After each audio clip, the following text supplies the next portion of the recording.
दोस्तों, एक तो होते हैं कॉमन लोग जो कि अपने टाइम को पैसे के साथ एक्सचेंज करते हैं। वो पूरा दिन महीने काम करते हैं और उसके बाद उन्हें सैलरी मिलती है। और दूसरे साइड से होते हैं रिच माइंडसेट के लोग जो कि बिना काम करे भी कंपनी से सैलरी उठाते हैं। उनका पैसा ही उन्हें और ज्यादा पैसे कमा के देता है।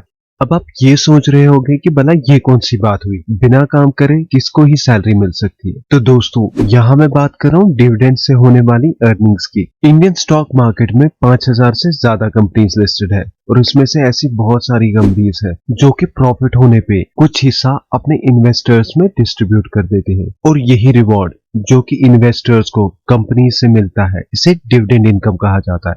कंपनीज होने वाले प्रॉफिट्स को चाहे तो उसे इन्वेस्टर्स के बीच में डिस्ट्रीब्यूट कर सकते हैं डिविडेंड के रूप में, या इस प्रॉफिट को रिटेन भी कर सकते हैं अपने एसेट्स को इंक्रीज करने के लिए। ये कंप्लीटली कंपनी का अपना डिसीजन होता है। अब एग्जाम्पल के तौर पे मान लीजिए XYZ लिमिटेड कंपनी है जिन्होंने इस बार ये डिसाइड किया है कि वो अपने शेयर होल्डर्स को 15 रुपए पर शेयर के अकॉर्डिंग डिविडेंड्स देंगे। तो आप मान लीजिए आपने इस कंपनी के 150 शेयर खरीदे हैं, तो यानी 150 मल्टीप्लाई बाई 15, तो आपको यानी कि डिविडेंड्स के तौर पर 2250 रुपए की इनकम होगी, वो भी बिना कुछ एक्स्ट्रा किए हुए। आपने जो इस कंपनी में इन्वेस्टमेंट की है शेयर्स खरीदने में, उसी से आपको ये एक्स्ट्रा इनकम हो रही है। दोस्तों, वॉरेन बफेट जो कि दुनिया के एक बहुत बड़े इन्वेस्टर हैं, क्या आप जानते हैं कि वो अपनी कोका कोला कंपनी में होने वाली इन्वेस्टमेंट की वजह से ईयरली कोका कोला कंपनी के सीईओ से ज्यादा पैसे अर्न करते हैं, वो भी खाली डिविडेंड से। जेम्स क्विंसी जो कि कोका कोला कंपनी के सीईओ है, उन्होंने साल 2018 में अपनी कंपनी से $16,384,123 अपनी कंपनी से अर्न किए हुए हैं। वहीं अगर हम वॉरेन बफेट की बात करें, उन्होंने उस साल $592 मिलियन खाली कोका कोला कंपनी के डिविडेंड से अर्न किए। तो दोस्तों, अब आपका ये सोचना होगा कि क्या आपको भी डिविडेंड स्टॉक्स में इन्वेस्टमेंट करना चाहिए? तो उसका जवाब है दोस्तों, जी हाँ। डिविडेंड स्टॉक्स में इन्वेस्ट करने से आप अपने लिए एक रेगुलर इनकम सोर्स क्रिएट कर सकते हैं, वो भी बिना अपना टाइम स्पेंड किए हुए। जैसा आप जानते हैं, शेयर मार्केट में शेयर प्राइस में होने वाली बढ़ोतरी की वजह से, जिसे हम कैपिटल एप्रिसिएशन कहते हैं, उससे ज्यादातर प्रॉफिट बना पाते हैं। बट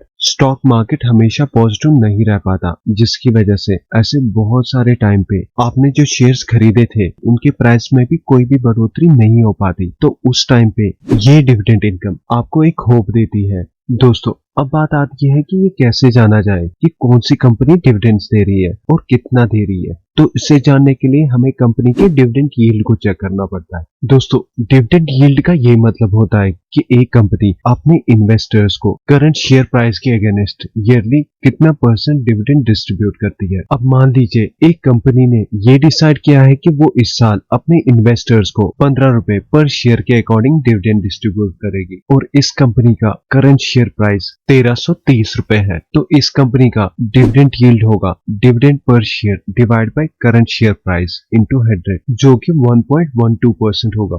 तो दोस्तों, अब हम कुछ ऐसी कंपनीज के बारे में बात करते हैं जिन्होंने पिछले कुछ समय में बहुत ही अच्छा डिविडेंड यील्ड दिया है। तो सबसे पहले हम बात करते हैं कोल इंडिया लिमिटेड की। इस कंपनी की बात करें तो ये एक लार्ज कैप कंपनी है जिसका मार्केट कैप 99,212 करोड़ है। इस कंपनी ने 9.93% का डिविडेंड यील्ड दिया है। इस सेक्टर में बाकी कंपनीज ने ऑन एन एवरेज 1.59% का डिविडेंड यील्ड दिया है। अगर हम रिटर्न्स की बात करें तो पिछले एक साल में इस कंपनी ने 24.78% का रिटर्न रेट दिया है।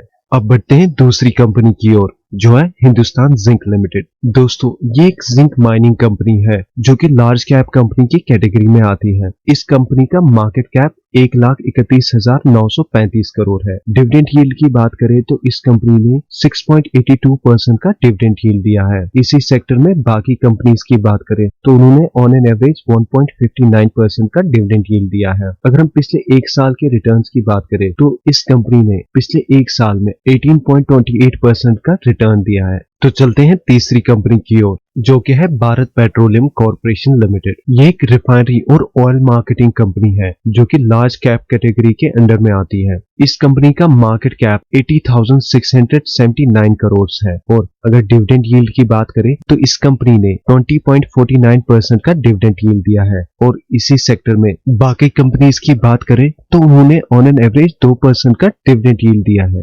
और अगर रिटर्न की बात करें तो ये कंपनी 0.51% का एक साल में रिटर्न दे पाई है, जो कि बहुत ही कम है।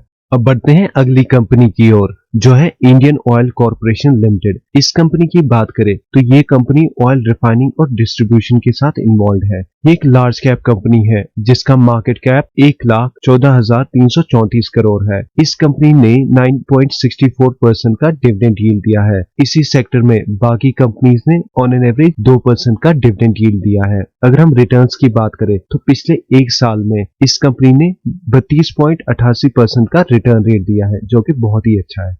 तो बढ़ते हैं फिफ्थ कंपनी की ओर, जो है आईटीसी लिमिटेड। दोस्तों ये एक इंडियन टोबैको कंपनी है जो कि एफएमसीजी इंडस्ट्री में आती है। ये एक लार्ज कैप कंपनी है जिसका मार्केट कैप 2,64,076 करोड़ है। अगर हम इस कंपनी की डिविडेंड यील्ड की बात करें तो इस कंपनी ने 5.01% का डिविडेंड यील्ड दिया है और इसी इंडस्ट्री में बाकी कंपनीज ने 1.87% का on an average dividend yield दिया है। और अगर हम रिटर्न्स की बात करें तो इस कंपनी ने पिछले एक साल में 1.73% का रिटर्न रेट दिया है। तो दोस्तों ये थी कुछ कंपनीज जिन्होंने अपने इन्वेस्टर्स को कुछ समय में बहुत ही अच्छा डिविडेंड यील्ड दिया है। दोस्तों याद रहे ये कोई स्टॉक रिकमेंडेशन नहीं है, हमारी वीडियोस खाली एजुकेशन पर्पस के लिए होती है। जब कभी भी आप कोई इन्वेस्टमेंट करें तो प्रॉपर रिसर्च और एनालिसिस के बाद ही इन्वेस्टमेंट करें। दोस्तों ये तो आप जान गए हैं कि कंपनी आपको आपके शेयर पे किस परसेंटेज के अकॉर्डिंग डिविडेंड देने वाली है, उसके लिए आप डिविडेंड यील्ड चेक करते हैं।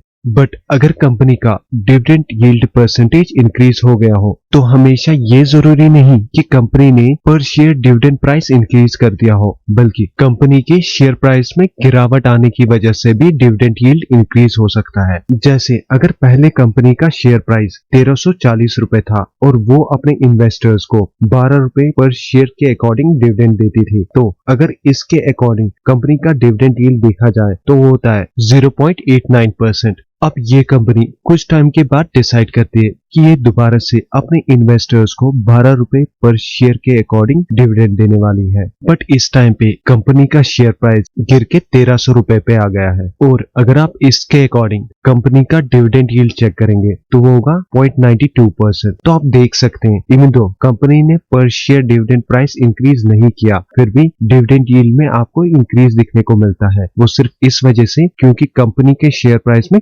गिरावट आ गई। इसीलिए दोस्तों डिविडेंड स्टॉक्स में आप खाली डिविडेंड यील्ड देख के इन्वेस्टमेंट ना करें, आप कंपनी के पास्ट परफॉर्मेंस को भी देखें कि कंपनी कैसे परफॉर्म कर रही है और उसके अकॉर्डिंग ही अपनी इन्वेस्टमेंट डिसीजन लें। उम्मीद करता हूं दोस्तों आपको ये आज का वीडियो बहुत अच्छा लगा होगा। अगर आप इस चैनल पे नए हैं तो चैनल को सब्सक्राइब करना ना भूलें और हमारे वीडियोस की नोटिफिकेशंस पाने के लिए बेल आइकन पे जरूर क्लिक करिएगा। मिलते हैं अगले ऐसे किसी नई वीडियो में, तब तक के लिए बाय बाय।